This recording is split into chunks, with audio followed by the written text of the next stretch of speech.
Hello again, everyone. Welcome back to Tactics Ogre. We're on Chapter 4, using the Chaos route to get here. And let's go ahead and head back to Fadoop Castle.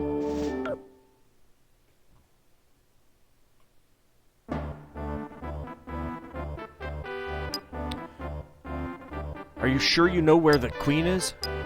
The Roslolians are training in Benicia Castle, and the Queen is with them. Maruba, is the grave of King Dolgar in Benicia? I have no idea. I was already out of the kingdom when King Dolgar passed away, and... Yes? I don't think that the king would be buried outside of the royal family grave, since the queen and the prince were buried in the royal family grave. Then the Roslolians must be looking for a different grave. We have to get to Benicia. That's right. Branta would never dream that we would attack Benicia, so I guess we don't have to worry about him. And our motivation is to get our queen back. People will probably not care since we will be killing Roslolians. I agree with you. Who cares about those guys? They're just foreign invaders anyway. Very well, then we must prepare for battle. Send a large number of soldiers to the Yomlahaba ravine and order them to distract the Bakram army. While Bakram is busy in the valley, our main force will attack Benicia Castle. As you wish, sir. Thank you, Staff. I appreciate that, Mr. Staff. The final battle is about to begin. Or is it?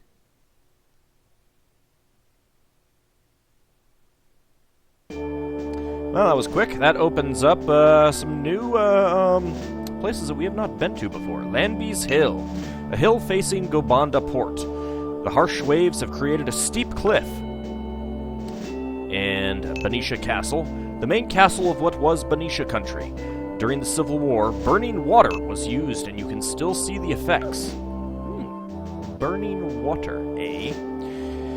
Anyway, before we go there, we unfortunately have to head all the way back across the map, risking random encounters here in Wyobury and Zotoh Marsh again.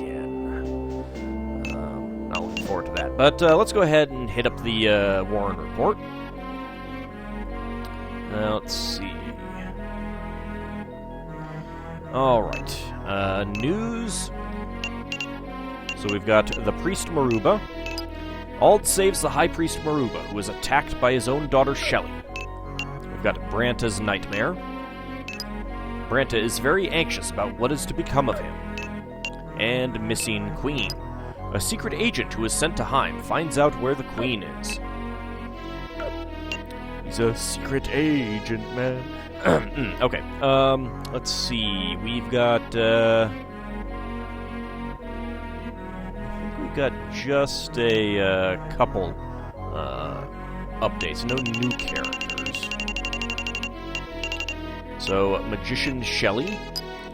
Shelley Foreigner, 23 years old, a magician of the Bakram army. Bakram, she attempted to capture Maruba in Banhamora Shrine, but got into a battle with the Liberation Army. She lost the battle and has been missing since. It seems like she is not going back to the Bakram army. So, Windy Sistina, Fire Selly, Water Olivia, and just Magician Shelley. Disappointed by that. Although, I'm not exactly sure what a good term for her. Earthy? That seems not that complimentary. I do like her portrait, though. It is a nice portrait. Let's see. High Priest Maruba. Maruba Foreigner, 60 years old. A former High Priest of Falaha Order in Valeria, born in the capital city of Heim, Bakram. After he lost the battle for power against Branta, he left the capital. After his wife's death, he lost his faith and ran away from the secular world. Later, he was persuaded by Ald to join the Liberation Army. And we've got some new things in the miscellaneous thing. Let's see. Alliance. I'm not sure if we've read this one or not. The High Priest Maruba used to be the most powerful leader of the Falaha Order in King Dolgar's era. After he lost the political power struggle against Branta, he left the capital and engaged in evangelical activities. Recently, a report revealed that Maruba showed his support towards the Walsta Liberation Army. It can be said that Maruba's popularity will boost the people's trust toward the Walsta Liberation Army. Take action!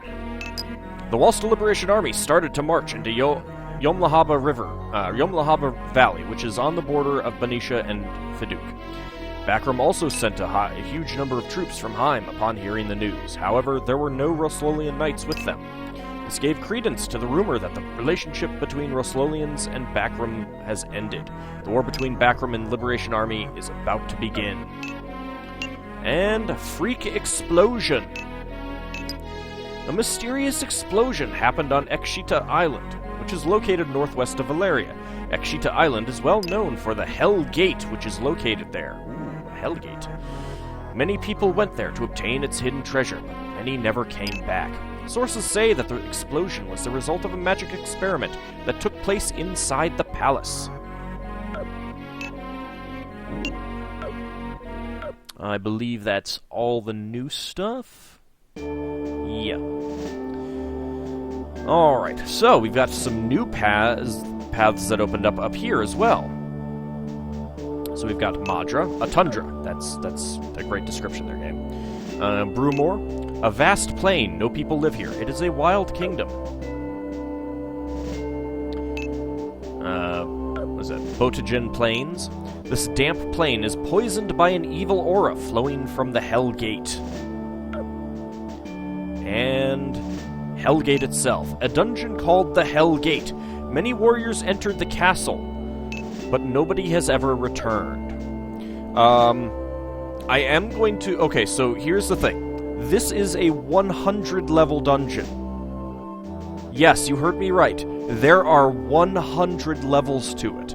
And to completely finish the side quest, you have to go through it at least twice. Yeah. I'm not going to do that all on camera. I am going to do it all. Now, the big thing is that to get to 100 levels, it actually only has maybe 20, 25 unique levels. I believe 1 through 5 are unique, and then every 5th level is unique. So 1 through 5, then 10, then 15, 20, 25, 30, etc., etc., etc., with the in-between levels, 6, 7, 8, 9, etc., being the exact same layout, which is just basically a rectangle. So what I will do when we're ready to do that, I'm going to do at least a couple of those levels coming up shortly, before we head over to Benicia, because we will get some decent equipment right off the bat. We'll also get a new recruit. But then I will probably put the rest of that on hold. I'll go through to the end of the game, and then I'm going to reload a save point to about this point. Right when I finish those couple levels, and go back through all of that, recording the unique levels, and then skipping ahead to, I don't know how much of the final dungeon I'll record, but at least the final battle, and so we can see, the difference it makes. Probably by going through that thing twice, I will have gotten everyone up to the maximum level of 50. That's kind of my expectation at this point. I don't know, but I guess we'll find out. It's not that hard to get up to 50. It really isn't. Admittedly, last time I did it, it was through training, which is really easy to get up to level 50. But the level cap for random encounters here is 35. I don't know why there's a minimum level. Everything starts out at level 28, which is a pain in the butt, let me tell you. For example, most of the guys around here, at least 1, maybe 2 levels ago, because I got her up a couple levels in the trip back over here. Archers with Gemini crossbows, just about anything with a Gemini crossbow, would one-shot her. Just 211 damage, boom, she's dead. Max hit points. Pretty annoying. Part of it is that she's not actually wearing any armor at this point. but I do need to boost up her physical defense. Now, I mean, here's the thing, is that the Lich has a lot of pretty good defense already. 93 Vitality, 112 Vitality. Her Vitality is substantially higher than Grimmit's. And he's just... The Lich is just so much better at everything. But I do want to, you know, build her up more and stuff like that. So that it's a little bit tough. So generally, once characters get up to level 28, they're not going into random encounters with me anymore. Once everyone's up around 28, then I don't know what exactly we'll do, but the big thing is making sure that you know, everyone that I want to use gets up to 28.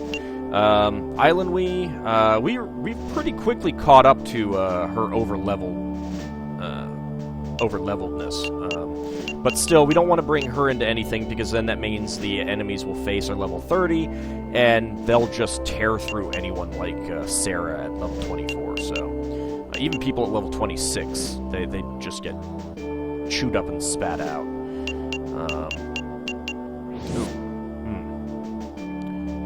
His defense is even lower. That doesn't bode well. Anyway, okay. I'm going to go ahead and pause it. We need to get over to the other side of the map to take care of an event. And I'll pick it up there. If we have enough time, I might get up here to Madra and take care of that battle. It'll probably be fairly quick. We'll see, though. Incidentally, that battle, I think these battles also scale to you, but don't quote me on that. They're non-random encounters, but they're built like random encounters, I think. So, when we come back, I will be here at Zotoh Marsh. Alright, one lengthy random encounter later, and I'm in Zotoh Marsh. Lengthy mainly because I... oops, wrong thing. I spent time getting levels up for the people that I took into the battle, but, you know, hey.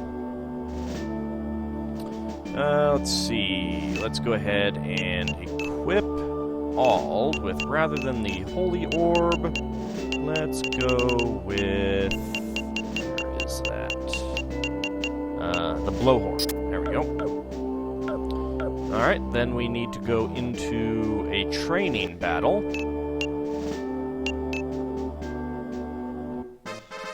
And it doesn't really matter who we take in.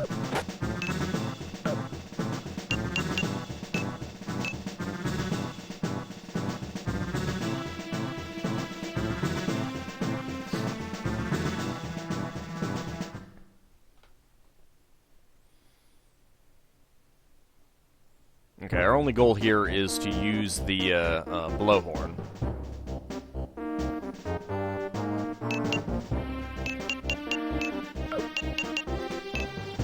Blowhorn will be used. Is this okay? Typhoon!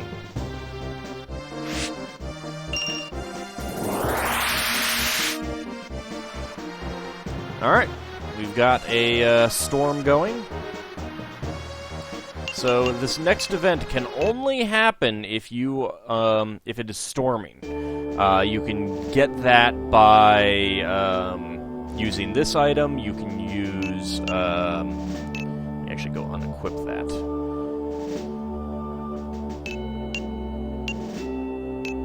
You can use the storm spell. That works as well. Let's get my holy orb back. I should actually start using some of these. You can use, which one is it? The nest. If you've found any or won any, you can use the nest. The nest does the exact same effect that the Obolon does. I mean, the blowhorn does. The Obolon does the exact same thing that the harp does, but they're expendable items. They're one use, whereas the horn and the blowhorn and the harp are recurring use. It's pretty nice, actually. Alright, let's go ahead and head to Brahma City.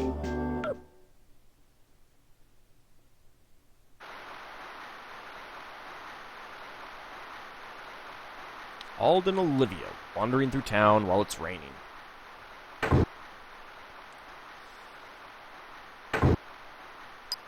I'm soaked. The rain is getting worse. Who's that? Who's there? Shelley? Shelley! What happened to you, Shelley? Olivia? I guess this is the end. I know, you came to kill me. Go ahead. I don't care anymore. What are you talking about? We were looking for you. Father is very worried about you. Let's go home, Shelley. To where? Where?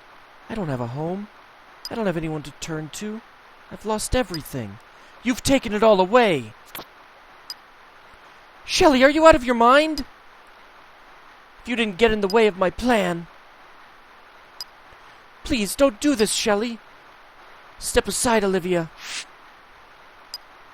If it makes you feel better, then go ahead. Stab me until you are content. Ald! Well, what are you waiting for? What is it? What, you can't do this in front of your sister? Shelley, are you okay? Shelley! What's wrong with you? Can't you tell everyone loves you? What more do you need? Ald, it's okay. You don't have to yell. It's okay now. Shelley, we'll be together. Don't cry. It's all over now. You can be yourself. I'm so sorry. Kachua.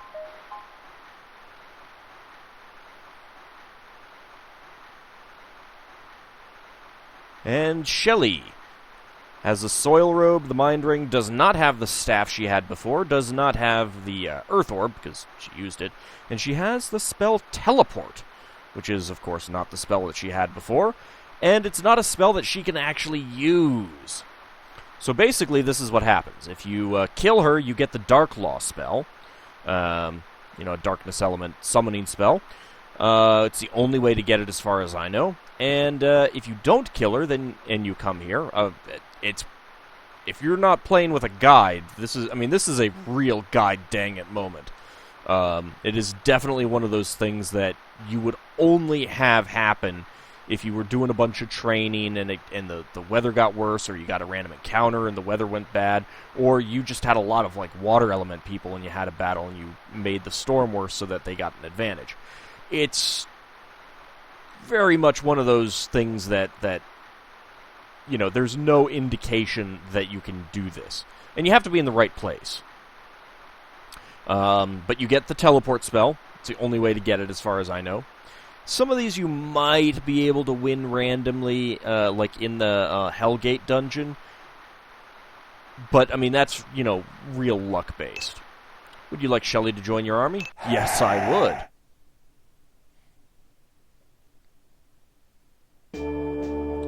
Okay, so we've got Shelley now, who is a Siren.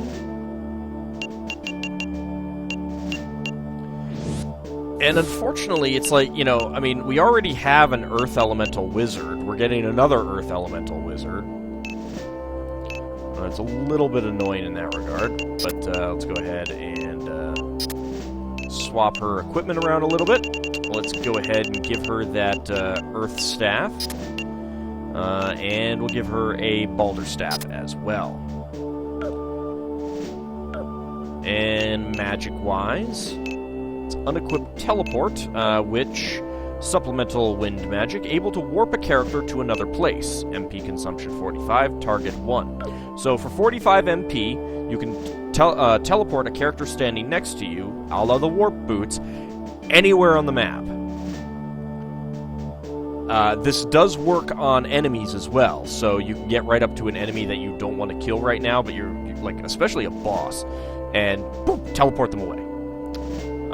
But she can't use that, so let's go ahead and equip Acid. And I think I'm going to give her... I am much more likely to use her than Bian at this point. So, sorry, Bian, but no more gnome for you. Let's go ahead and give you Pain, though.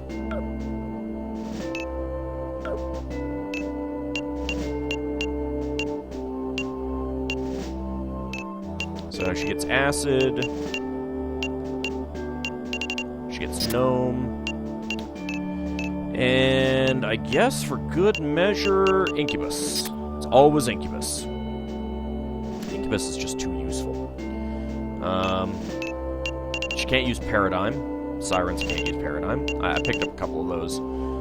That's the one that makes wait time into 0 and able to make a move.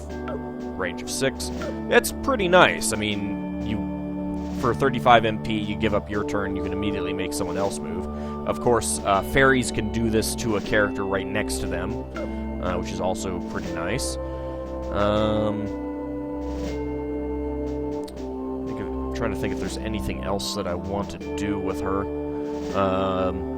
You can change her class if you want. She can be just about anything, except, of course, a witch or an archer.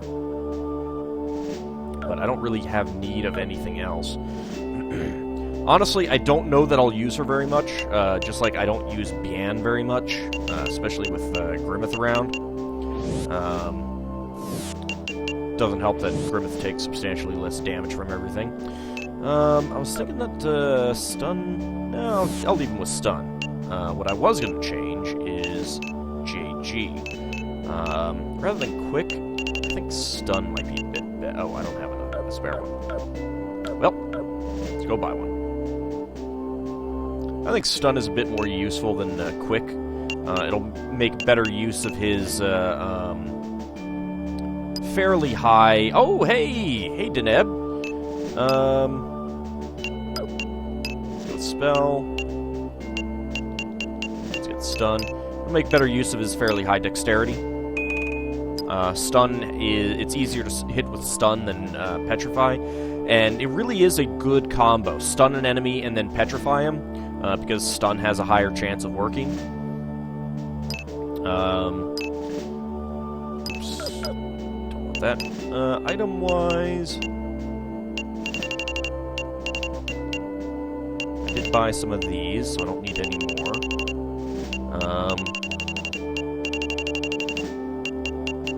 Maybe we'll buy some orbs. I don't have any water orbs right now, so let's get 2. Blow some of this cash.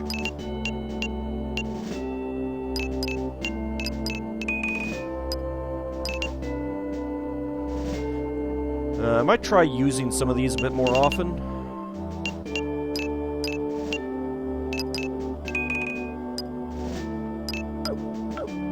Let's see, anything else? What would we actually recruit here? Gargastons. All they do is complain. They hate you. Yeah, I still need to get Gargaston opinion of me up. And on this route, I'm not sure that there are that many Gargaston characters to actually get. At least, certainly not yet. There are still a fair number of people left to recruit. Again, I think the game really expects at certain points that you're going to be losing people, and I have been very studious on avoiding that. Like, certainly the battle with Alice there, it's absolutely expected that you're going to lose people. And I think that in Ashton, you would, at that point, have recruited Gargaston people, so... The game kind of expected that you would mix up your army a bit more than I have with what I started with. So that's part of the problem. Let's see, do I have any Gargastons right now at all? I don't think I do. Yeah, this is kind of a problem. I'm gonna need to get some. Yeah.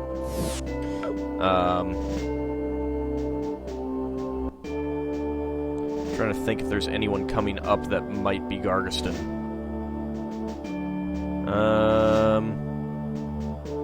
Certainly not immediately.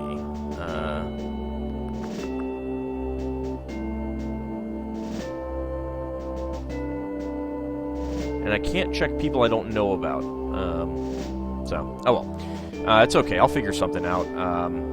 Again, worst case scenario, I'll go in, recruit a person, take them into a random battle, petrify our foes, and just build up their level up until they're at the level that we are, and then fire them. You know, only costs 1,000. It will take a while, but I can set them to automatic attack, and it would be fine.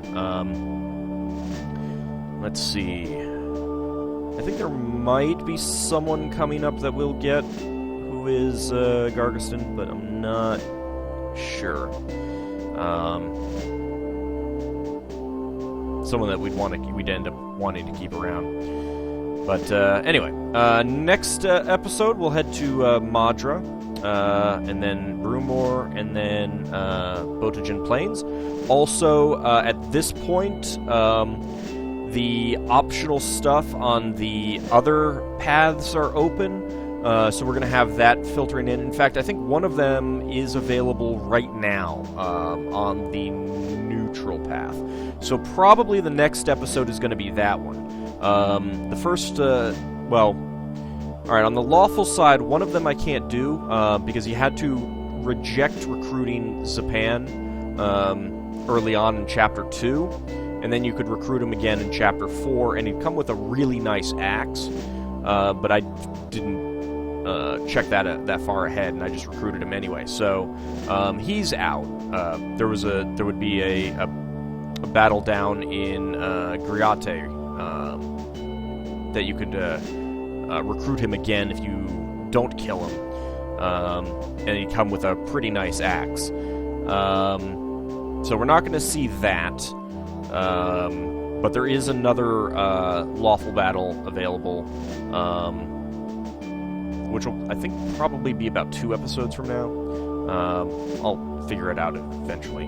And like I said, the neutral battle is available now, so I'll go do that. That'll be the next episode, and then we'll go up here to Madra, Brumor, Botogen, and probably do a few levels of Hell Gate.